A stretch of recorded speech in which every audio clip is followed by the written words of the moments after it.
Who doesn't like a book? But inside, you've got a gecko. It doesn't set off any metal detectors.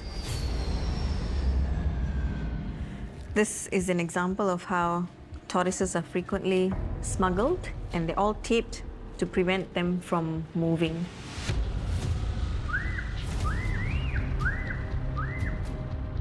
I think this is illegal way they are coming in. Illegal traders themselves have got very savvy. They are selling their products through cyberspace. Carousel, yeah. Okay, like I took a picture of the snake just now, yeah. Just put in a caption, very rare species. Good deal, no hassle, don't need license, and that's it. And not die, good, you buy back some more from me.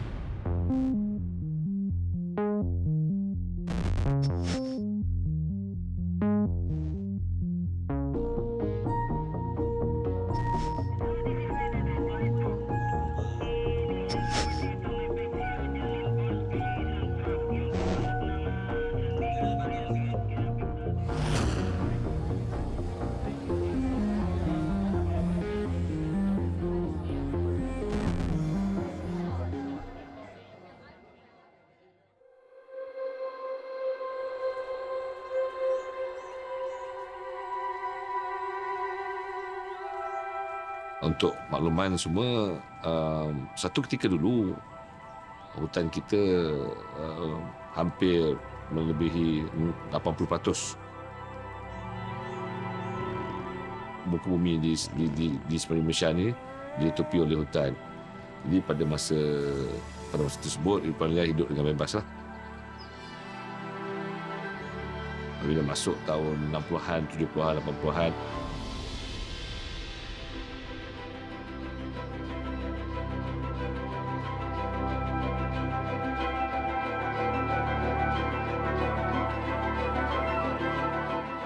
di mana pembangunan pusat bangun untuk rakyat. Jadi banyak kawasan-kawasan hutan ini telah dibuka bagi tujuan kebanyakannya untuk pembangunan, perumahan seperti perumahan dan juga pertanian.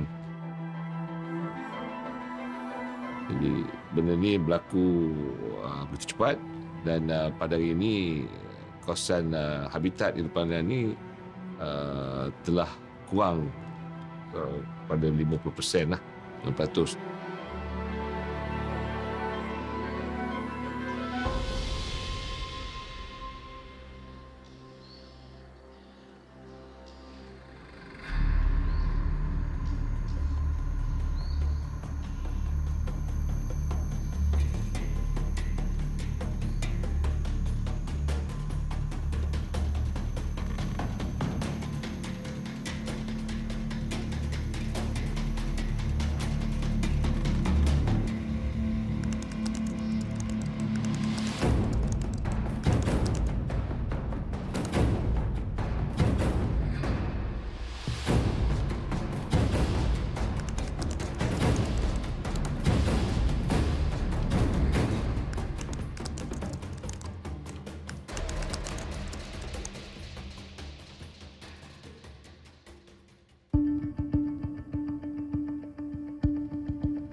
There was a huge boom in social media where wildlife trade was concerned.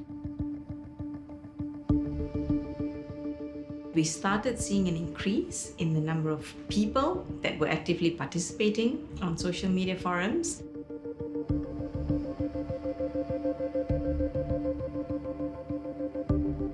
They were interested in buying and selling animals. They were interested in asking about animals. They wanted to know prices. And we realized that it was really becoming quite popular. We identified 14 Facebook groups, and we spent 30 minutes a day, just 30 minutes a day, to figure out just what level of activity was taking place on these 14 Facebook groups.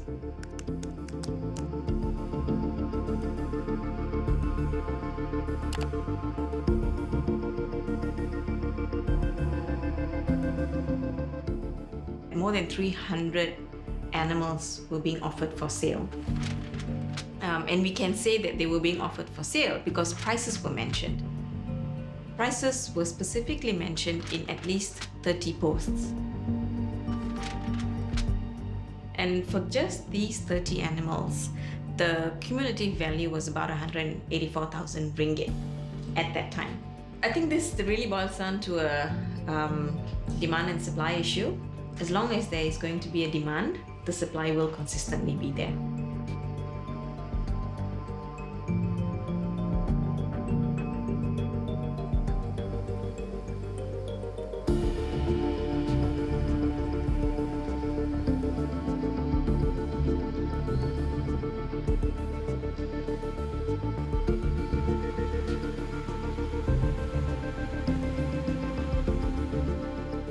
The wildlife department has got its hands full. We have been doing the best we can in trying to curb this illegal trade.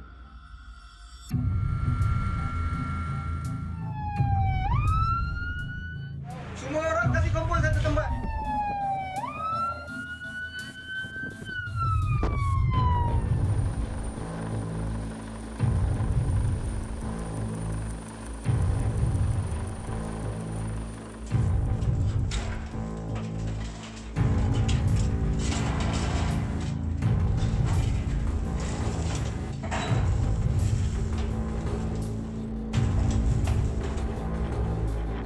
But now the illegal traders themselves have got very savvy.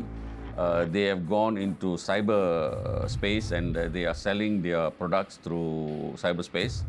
And of course, with the invent of Facebook and advertisement on internet, they are allowed to spread the information. And there are always, when there are buyers, there will be people who will break the law in order to try and gain profit by selling these animal parts and species that are quite precious to us.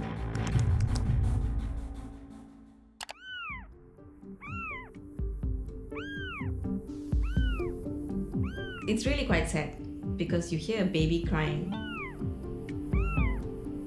And somebody's obviously sort of videoing this whole experience. The box arrives, the box is opened, this little baby in the box is just wailing. All you hear is a wail. It's about a baby animal that is stolen from the wild. It doesn't belong in a box. It doesn't belong in a small box. It would have been shipped by post. It had no right to be in that position. You see, the problem is there'll be a lot of rich guy or what say, I fancy this clouded leopard or something like that. Word will get around like, okay, this person wants this. You'll be surprised that most of these animals are owned by rich people. Not the poor will not be able to afford because they are all in thousands and all that. You know? When you look at history, it was the rich and famous and the royalty that used to showcase their animals. And it was always linked with prestige, status, and being somebody. If I can show that I own this animal, then I become now a person of prestige, status, acquisition. Is part of my wealth, part of my trophying right now. The royalties and the kings and queens would then feature these animals because everybody was curious to see these animals.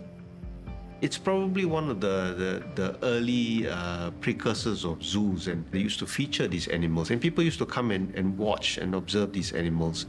And people have this process where they actually show these animals to their friends and they publicize. In the social media world, it means I'm going to get more likes. Especially if you have a cute, fuzzy little animal that everybody is very excited about, you're going to get a lot of your friends coming round to your page, liking it, and it goes viral. This is one of the ways that people are making themselves more famous by linking themselves up to exotic animals. To the buyer, that somehow is appealing, and that gets posted online. It gets a lot of likes, it gets a lot of comments. Of course, there are a lot of angry people who say, look, this is not right. But clearly that's not what matters to the buyer.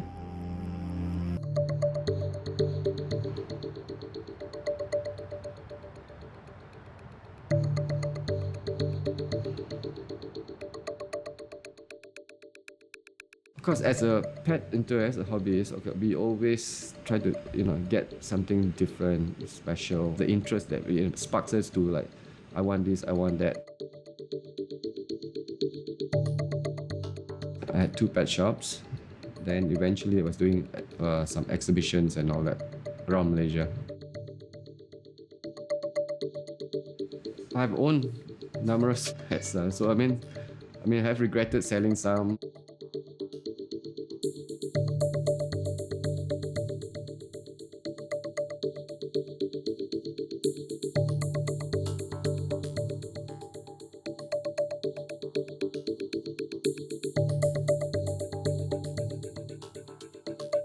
They did a head count. They said there's probably only not more than 700 or so heads left in China and Vietnam. This is where this lizard comes from. Like, this is very sought after in the European countries or in the States. Eventually, most of the hobbies, they will go something higher end. They want something more rare because it will look cool in the exotic community. When I was younger, of course, also we jumped to it, just the excitement of being able to get one. But as you grow out on this hobby, then you will realize that it's actually disheartening to see the animal just dying like that. You know that if you know the know-how, you have the husbandry, then the animal could survive.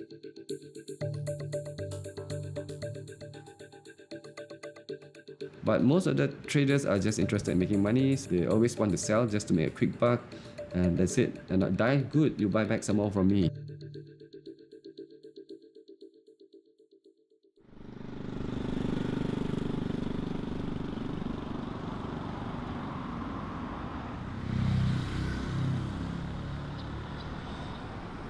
Kita tengok dalam masa tahun 2012, 13, benda ni semakin menjadi-jadi.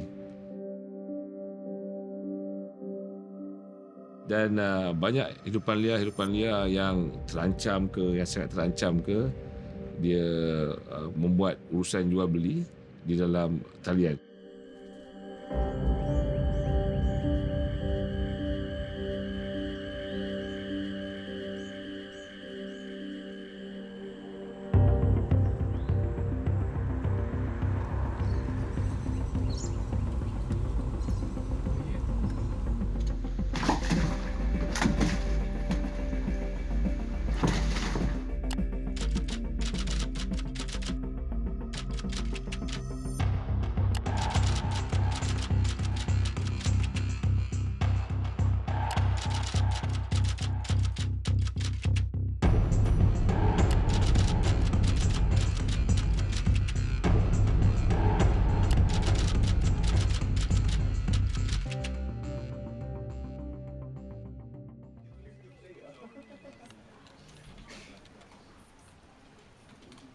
Dia punya modus operandi adalah mudah je.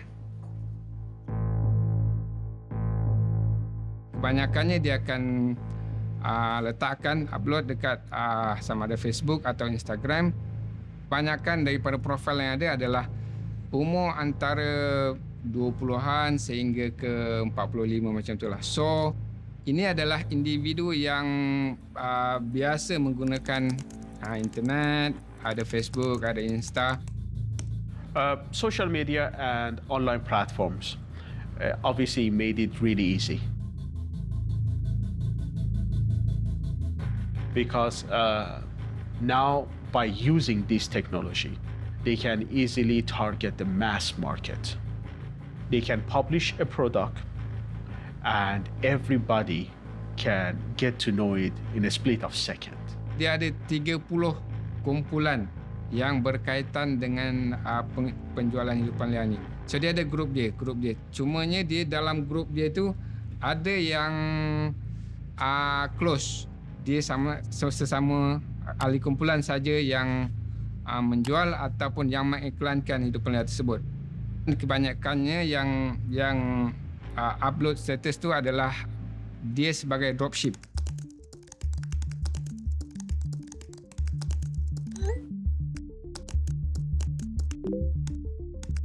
Dan apabila ada individu yang berminat, dia akan direct message kepada penjual tersebut. So selalunya akan berlaku apabila ada persetujuan, individu pembeli itu akan membayar secara online ataupun bank in kepada individu yang melakukan dropship tadi ni. Hidupan liar ini akan dihantar sama ada melalui pos ataupun bas.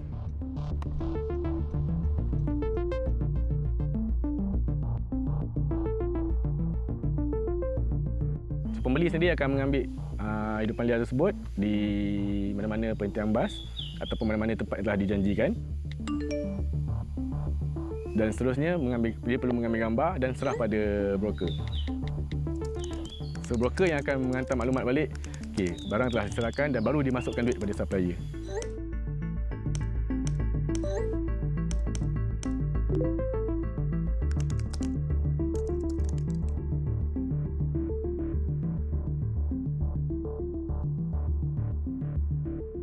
Akta yang ada hanya apabila dia memiliki hidupan liar tersebut.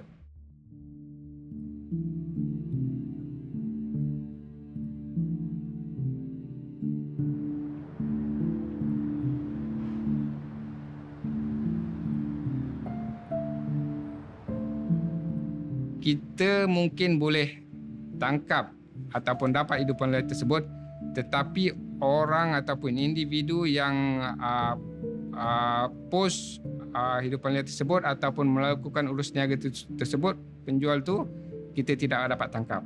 So sekarang ni supplier memang takkan ada kena-mengena, broker pun sebenarnya dia takkan berjumpa supplier. Kita pernah juga buat penahanan broker yang kita cuba minta dia sendiri yang hantarkan. Tapi in the end kita still tak dapat dia punya supplier sebab dia sendiri pun tak pernah berjumpa dengan supplier dia. Dia menguruskan saja. The account on his side probably is fake ones. I mean, not his name. Probably they use a foreigner or something like that. Posting di media sosial boleh dipadam pada bila-bila masa. Dalam masa sama juga, agak susah untuk kita sebagai yang kata bagi pasukan untuk penguasaan untuk melakukan tindakan selanjutnya kerana diorang tidak meletakkan apa-apa detail yang berkenaan dengan pembeli ni. Dia punya detail dia agak kurang. Selalunya dia akan menggunakan sama ada akaun palsu ataupun gambar profil lainlah, bukan gambar dia.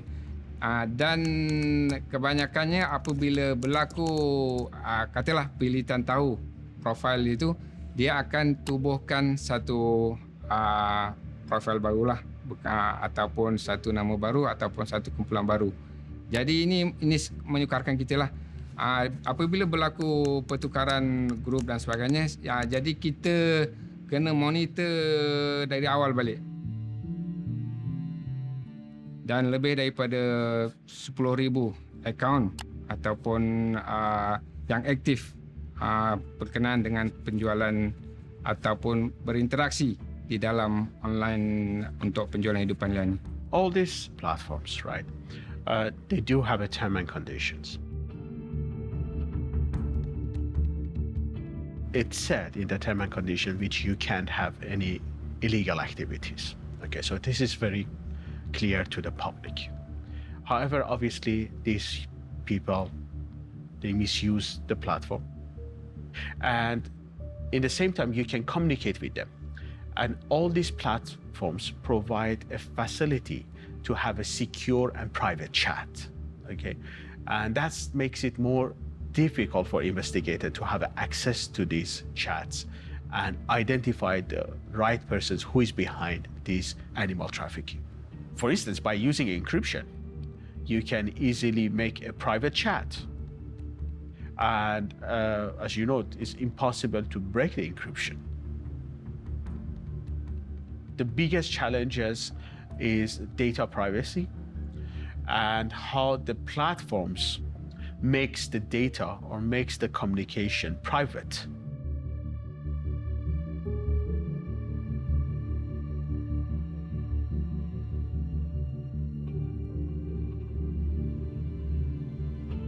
Everybody's operating under the cover of behind the computers on their phone. It's not always easy to identify where these individuals are.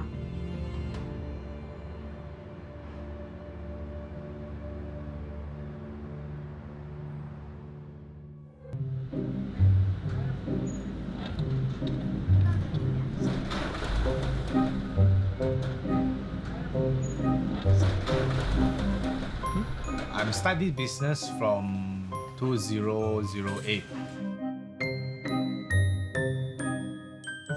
I have some big size albino iguana. Yeah, it's very tame. Next one, I recommend monkeys. It's marmosets, white ear marmosets. This is Egyptian fox. This is from Sudan. This is albino tegu. I do all the legal way. I get my license from Perhilitan. This is my import document. So export, import, or we throw here. This is my airway bill. You see how many airway bill? It's a lot. This is a lot of paperwork.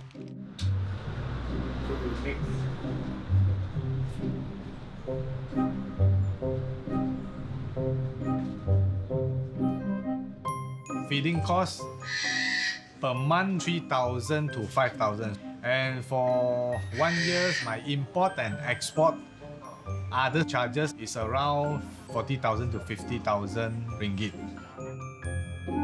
Feed like 10,000 ringgit or below 10,000 or 15,000. Each reptiles and each animals, they need the microchips. Microchip we pay about 10 to 15 ringgit for each animal. We have to pay the box charges and handling fees. It's about 2,000 to 3,000 US dollar.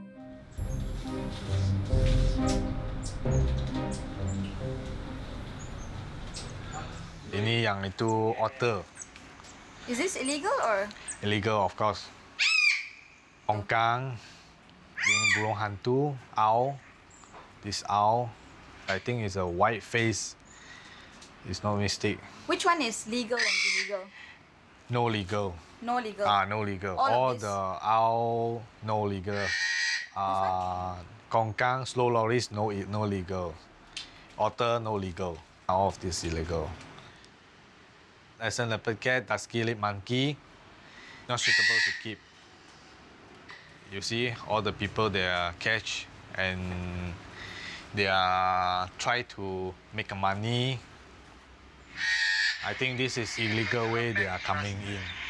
How are the usual illegal ways that they come in that you know of? The first thing is, if a legal way, they have a proper box for the shipping. Because this is, we can't see anything inside, so we don't know the inside is what animal is it. So this is, I'm sure, the illegal they are doing.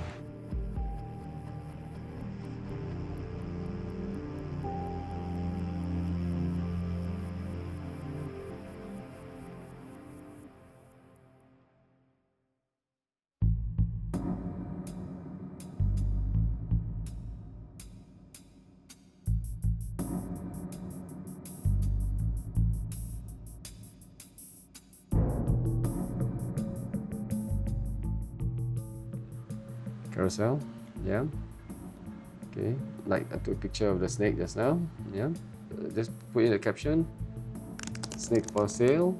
You can just put something to attract people, like very rare species, good for beginners. You can say, good deal, no hassle, don't need license, you know, something like that, then it's easy. Then you get people who want exotic pets or what, they will go through it. You know, probably, you know, by tomorrow or so, somebody might just pick it up or anything like that. Now, in a way, it's easy because you don't need a shop. You won't get busted. See? So you can do a lot of fake accounts and all that. There's a lot of ways you can escape the law.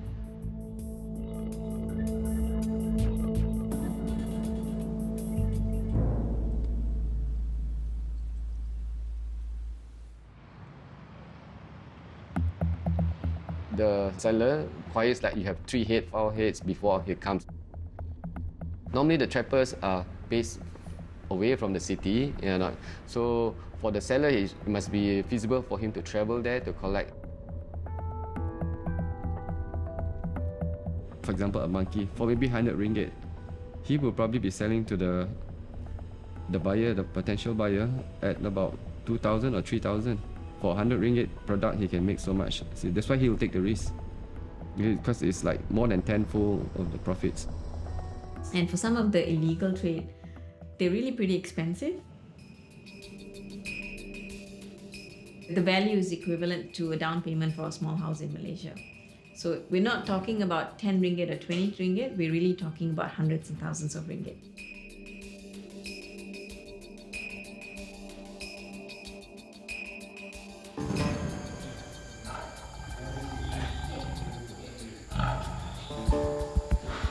The Malayan tiger is very specific in the sense that it's only found in Peninsular Malaya. We are putting a large effort in order to conserve the tigers in Malaya. We only have about less than 200 of them. But you know, tiger parts now is a worldwide market. And people come in here just looking for tigers in order to put the snares and catch them, because one tiger can be sold for anywhere between 150,000 US to 200,000 US. And every part of the tiger is used in order to sell and make a profit. So there are people in our jungles who have come from Vietnam, who have come from Cambodia and Laos, and including locals, who are hunting them.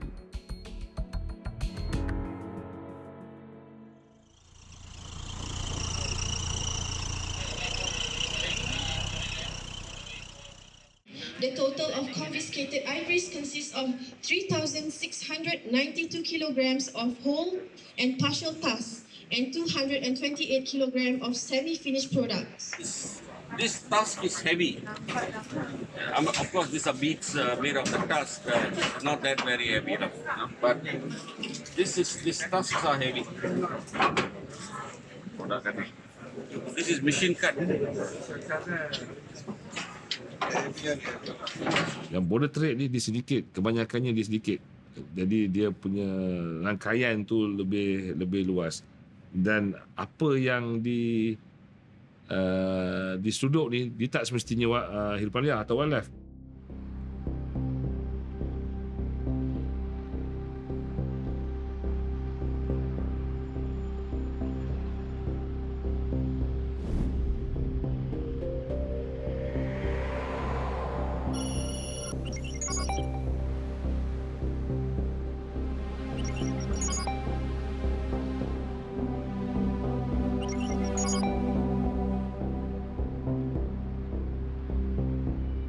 Kadang-kadang dia bersekali dengan dadah, bersekali dengan senjata api, ataupun bersekali dengan benda-benda yang terlarang.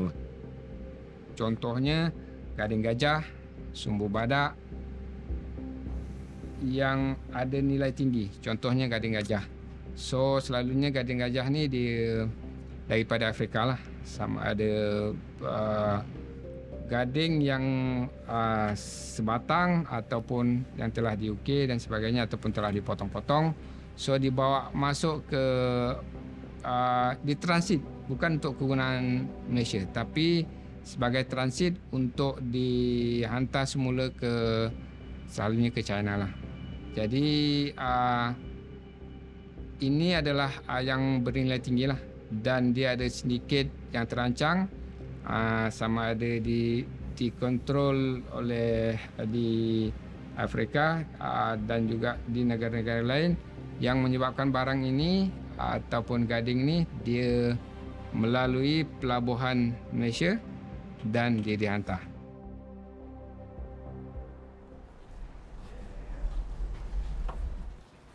Most people were actually able to find everything, so we have to do a better job of hiding stuff.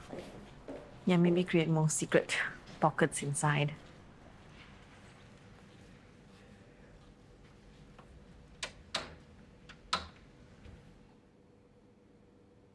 So what we're going to show you is how smugglers commonly smuggle things on their persons.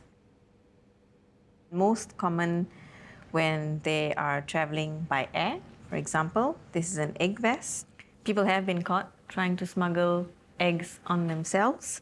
Sometimes it's on their body, sometimes it's strapped on their legs, keeps them nice and warm, and doesn't set off any metal detectors, so everything goes through quite smoothly. Sometimes you also have these specially modified vests or jackets. And here, fake of course, ivory. Additional pockets. You can carry pretty much anything as long as it is not metal. It doesn't set off metal detectors. And if you add more clothes, you get a little bit puffy. You don't set any alarm bells off. And this is an example of how tortoises are frequently smuggled, and they're all taped to prevent them from moving. Every single one of them are alive because it's for the pet trade. Another example, birds in a bottle, and if you go online and Google, you'll find many, many pictures of birds being smuggled like this. They've got holes to let them breathe, but one of the easiest and fastest ways to smuggle birds. And the great book with a surprise in it. Who doesn't like a book? But inside, you've got a gecko. And these are all actual examples of how smugglers have been arrested. We are seeing a lot of our native animals being exported for sale elsewhere in the world. We are also seeing non-native animals coming into the country. And so you've got these dynamics as a source and as a consumer, as well as a transit country for things that aren't really targeted to local demand. We're not saying that this is a problem here in Malaysia. This is a global problem.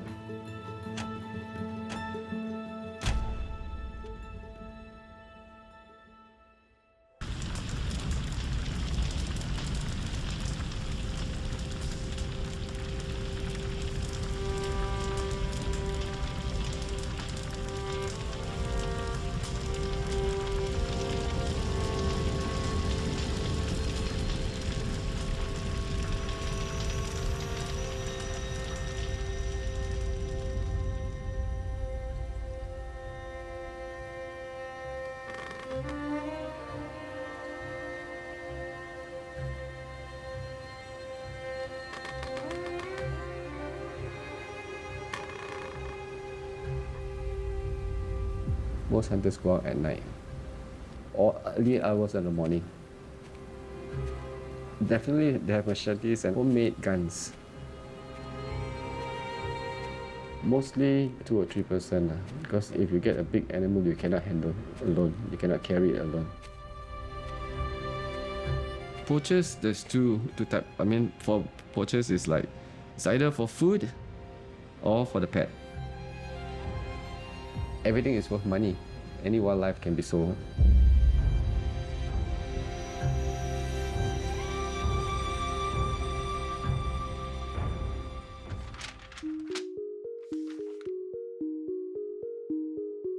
We found baby gibbons. We found baby sun bears.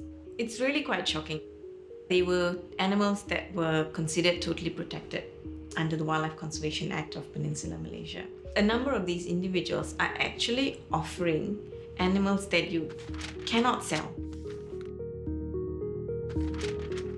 The more worrying question is, how on earth did these individuals get these animals? A vast majority of them were native animals, which means people were going into the forest, they were trapping them, and what's really surprising, even more shocking about this, was that almost all of them were juvenile animals. And particularly for mammals, it's a pretty serious problem. When you take a baby away from its mother, from its family, you don't know how long they will survive. Their own support system in the wild has been essentially taken away.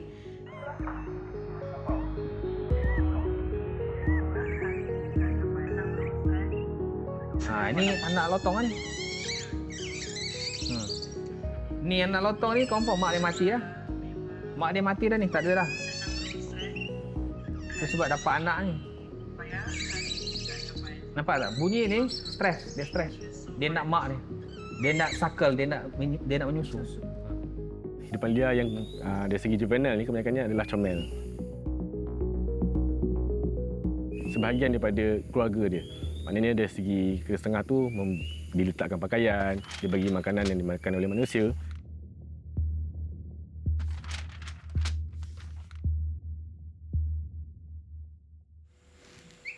Encik nak kau ada ke?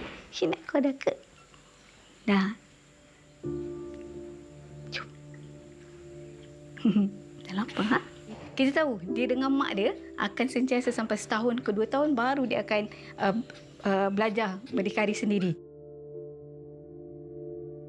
Tapi bila yang beli anak-anak macam ni, kecil lagi dia dah dipisahkan dengan mak dia. Stress factor benda-benda macam tu akan menyebabkan risiko penyakit tu tinggi. Dan dari segi dia punya behavior dia akan berubahlah daripada normal kepada tak normal. Tu yang akan efek dia punya jangka masa panjang dia lah. Kita ada kes yang orang beli kan. So dia beli, tapi and then dia buat serahan. Cumanya owner dia dah jaga dia dalam satu tempoh masa lah, mungkin 6 bulan. So dia tak nak langsung dekat orang lain selain owner dia. So disebabkan benda tu suka nak jaga. So dari situ ada stress factor, dia kena penyakit lah. And then kita start untuk bagi rawatan, tapi dia tak respon dengan rawatan. So mati. So heartbreaking lah sebenarnya. Kita buat semua benda tapi still kat hujungnya kadang-kadang tak boleh nak survive. Sayanglah. Sayang. They had no respect for protecting species in the wild. They had no respect for law enforcement in the authorities. It was a crime, pure and simple, because they knew for a fact that they were offering animals that they were not supposed to offer for sale.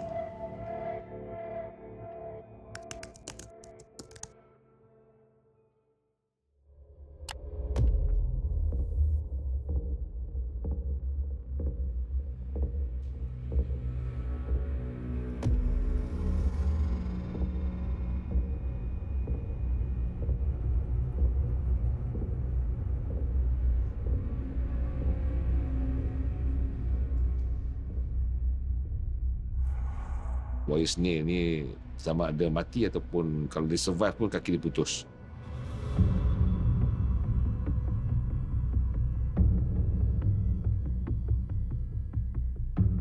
Dan dari segi jerat pula, kita dalam masa 5 tahun juga kita telah memusnahkan lebih daripada 2,000-3,000 jerat. Maksud saya sini jerat adalah jerat dawat. Kalau dia menggunakan jerat di lapangan, di hutan, bukan saja hidupan liar yang dia target tu dapat, tapi juga dia akan melibatkan hidupan liar lain, harimau, gajah dan sebagainya, tapir dan sebagainya yang boleh membunuh hidupan liar tersebut dan boleh mengakibatkan kepupusan secara setempatlah, locally extinct.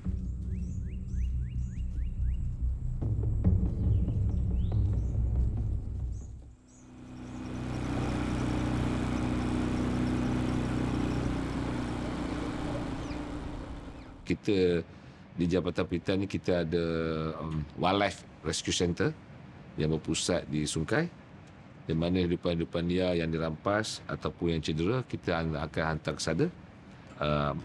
Kita ubat, pulihkan dia, kita akan simpan lah sampai mati dah, kita simpan bagi makan. Nah. Stasi. Hai.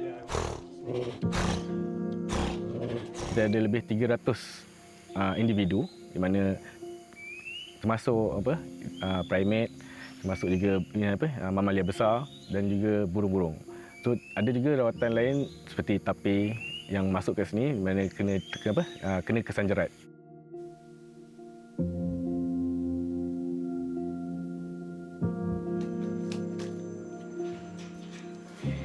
Sekarang kita berada di kompleks burung. Ini memang saya dan pasukan saya involve secara directly, kerana kita berurusan dengan penjual. Kita melalui asalnya dia bermula dengan promosi pada online. So dia jual cadangnya dia mula nak kata dia jual beruang matahari lah. Semasa kita buat urusan jual beli, saya terima beruang ni dalam keadaan yang sangat kecil, di mana masih baby dan bulu dia pun baru masih sikit. Maknanya body dia pun masih merah lagi.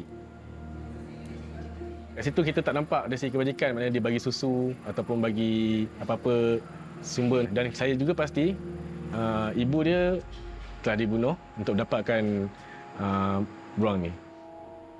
Masa-masa kita poleh beruang ni, dan kita dapati ini bukan beruang Malaysia dan ini adalah beruang luar negara, di mana kita sebagai pembeli tak sedar yang kita membeli ni juga bukan sekadar hidupan liar yang di Malaysia. Kita juga telah mengambil ada khazanah daripada negara lain.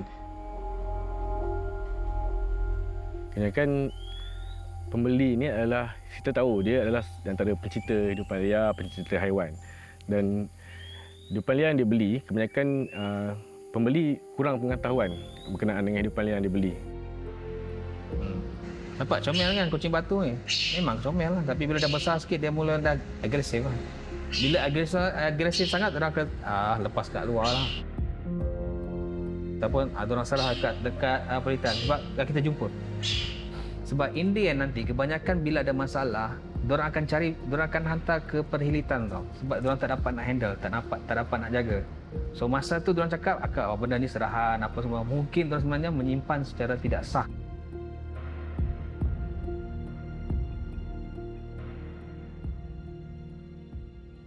World Wildlife Day, I'm declaring war against the poachers.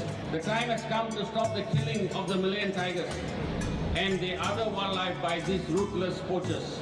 We have continuous programs whereby a special committee has been set up, and whatever information that we have, that we pick up, and our cybercrime unit, whereby they know how goods are being transferred from one area to another, that is when we call in all these people who are involved.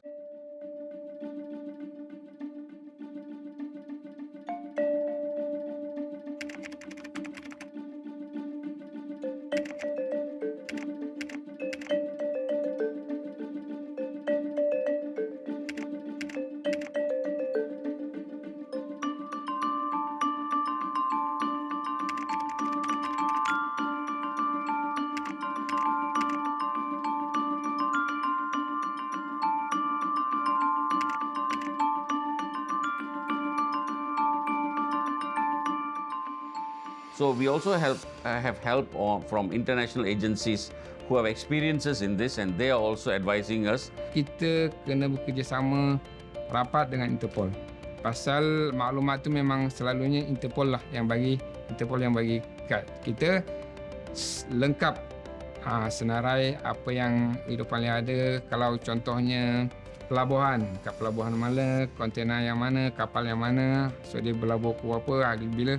So itu maklumat yang komplit. So kita akan membuat rondaan, boleh kata setiap hari lah. Berkaitan dengan sedaya upaya dengan juga kerjasama dengan agensi, sedaya upaya untuk mengatasi isu ni dengan melakukan banyak perkara. Kita buat kerjasama dengan tentera, dengan pihak polis, kita buat boots on the ground.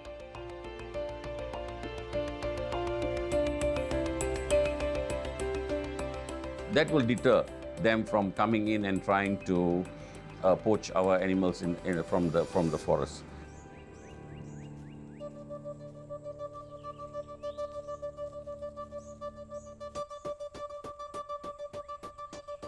Selama ni kita cukup susah kita nak dakwa. Kita tak boleh nak dakwa kecuali orang tu ada memiliki, kita boleh dakwa. Tetapi dengan pilihan akta kita ni, kalau dia masuk dalam media sosial, kita boleh dakwa. Itu yang terbaiklah. Dengan adanya benda ni, maka akan mengurangkan orang jual beli dalam media sosial. We need to change these laws and to make it in line with what is happening today, and to make sure that the deterrent for those who break the law, the punishment is equally severe, and they won't attempt to do it. So these laws are in place, are being there, and I think by 2020 we would see a lot of amendments taking place as far as the ministry is concerned. So my message to them is, we are coming, be prepared, and we have given orders what to do, and if you're caught, you will pay heavily for the crime that you have committed.